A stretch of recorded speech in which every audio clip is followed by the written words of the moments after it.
I want to take you to another developing story that's unfolding in Sandton. There's the launch of 2 new online platforms aimed at boosting the local economy. And in that room is the Trade and Industry Competition Minister, that's Pakistan, who's currently on the podium. Let's listen in.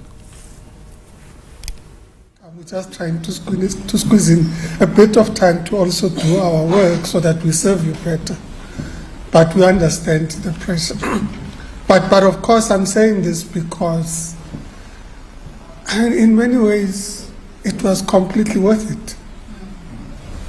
It is completely worth being here. It is 2 hours well spent. We debate also about whether it's 2 hours because then say, yeah, it takes an hour to drive there and an hour to it's a bit much. And then all they do in the office, they say, no, it's fine. When you get into the car, we've scheduled an online meeting, so don't worry, we'll cover a bit of time. But I'm saying it's really worth it to be here because, as far as I'm concerned, President of COSATU, of course, dropped the mic, as indicated. So there's very little space for me to maneuver in terms of speech. But in many ways, I think Ian and Lufuno did the keynote address. Because that, for me, was the keynote address. I know it's written here that we must do the keynote address, and you kind of look at your speech and you say, but yeah, the key messaging has been covered. You know, Lufuno and Ian, when we draft speeches, we think, okay, if we are not the keynote address, we can't make the key statements. And you guys took that away from us. Because in many ways, your speeches represented the values that we should espouse. You espouse what many of us aspire to be and to do in our respective areas of assignment, deployment, and responsibility. You spoke about sustainability, sustainable sourcing of raw materials.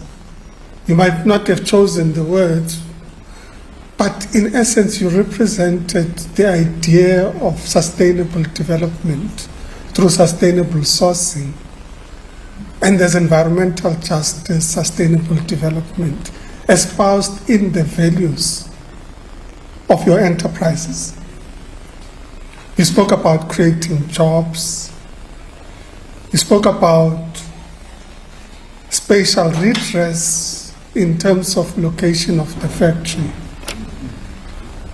So in many ways, it is the things that we should be doing as a country that your enterprises represent. These are the things that would make us a great nation by aligning our efforts in addressing the developmental challenges that we confront. You know, I couldn't but be conscious of the fact that as Lufuno spoke, she wore the SDG badge, but not just wear it, represent it.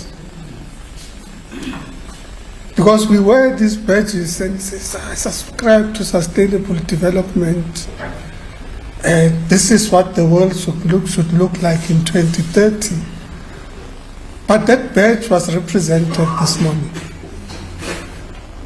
It said to the world and to everybody that's listening, this is what sustainable development is about. And you can look through the various clauses of the Sustainable Development Goals, and you'd see that represented in the 2 speeches this morning. And I'm not sure that we can ask for much more. All we can ask for is that you continue to represent those values, and that as you represent those values, you inspire all of us to represent those values. So when we were asked the question, what are you wearing? I kind of had to look at it. For reasons I don't admit publicly, I've been having to restructure the wardrobe a bit. So Kevin is laughing at me. Because he's had to restructure in a different direction. So I kind of looked at the suit and said, okay, I ticked that box at least. I ticked the box. But I suspect it was also coincidental. It's not because I woke up and said, okay, I must. But in the restructuring of the wardrobe, I think I'm making a bit of progress. So in many ways, I think that you've inspired us. I'm not one for aesthetics. In fact, my sense of aesthetics is quite limited. So I'm a minor contributor to the decisions about furniture at home. I have a voice, but I'm a minor contributor. But I'm sure I can lobby for us to visit the showroom. So at least, as you're born, at least. As you're born, at least.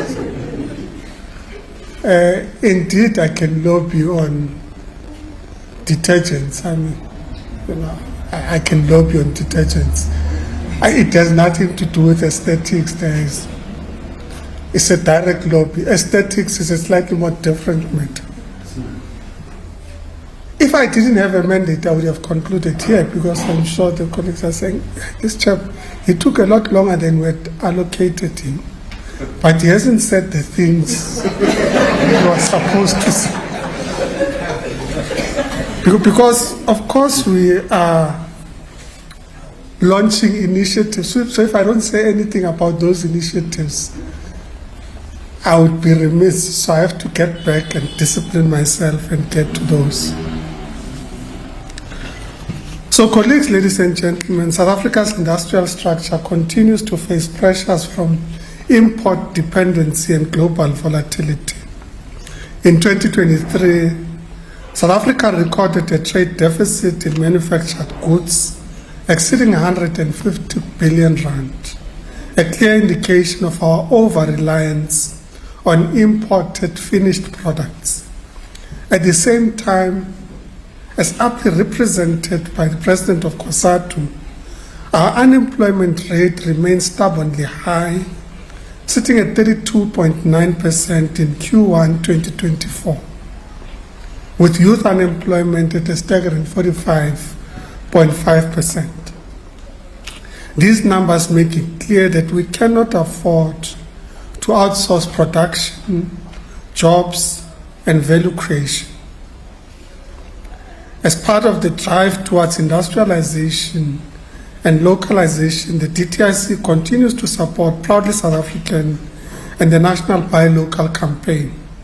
Since its inception, Proudly SA has registered over 2,000 member companies representing businesses that meet strict local content with quality standards. Through campaigns like Buy Local to create jobs, the movement is working to shift consumer choices and institutional procurement behaviors.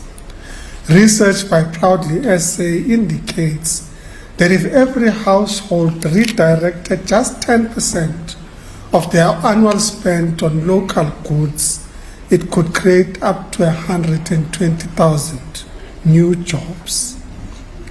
Ladies and gentlemen, while advocating for local purchasing, we must ensure that South African-made products are visible, accessible, and easy to procure both locally and internationally.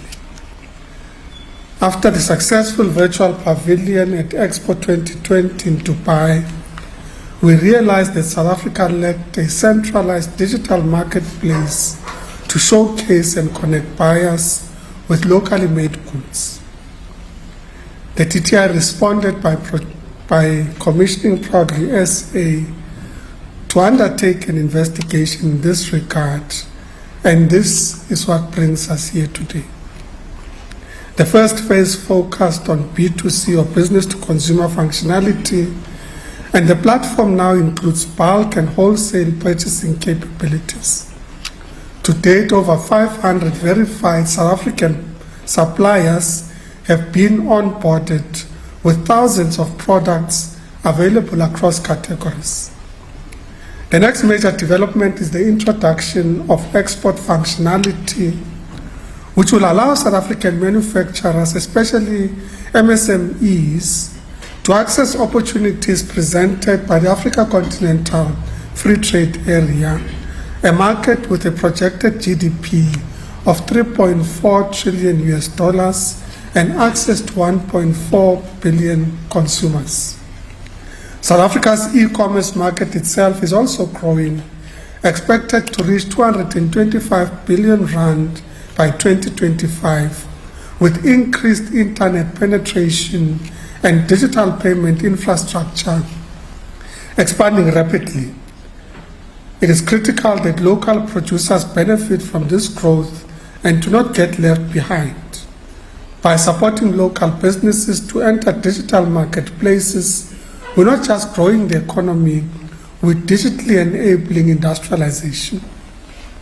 Ladies and gentlemen, beyond transactional products and platforms, we must also create tools that facilitate inclusive and transformative procurement. The launch of the Market Access Platform, or MEP, represents a breakthrough in this regard. This is a non-transactional B2B or business-to-business platform designed to help procurement officials in both public and private sectors identify verified local suppliers, including designated groups. In South Africa, only about 20% of public procurement spending reaches MSMEs, and even less goes to the youth, women, or disability-owned businesses. This must change. MEP directly supports this transformation. It will allow procurement teams to filter suppliers by sector, ownership profile, compliance status, and local content thresholds, making it easier to meet targets for localization and transformation. Through MEP, large buyers can connect with Black-owned businesses, women-owned enterprises, youth-led startups, businesses owned by persons with disabilities, and military veterans. This is not just about compliance. It is about building an inclusive industrial base that reflects the full potential of South Africa's human capital. If every large institution, public or private, made a 10% shift towards these groups, it would unleash billions of rands in procurement value into the hands of those who have historically been excluded. Ladies and gentlemen, we're at a critical juncture. Our localization strategy is more than just a set of targets, but rather it is a commitment to rebuild the productive economy, reduce inequality, and empower South African producers.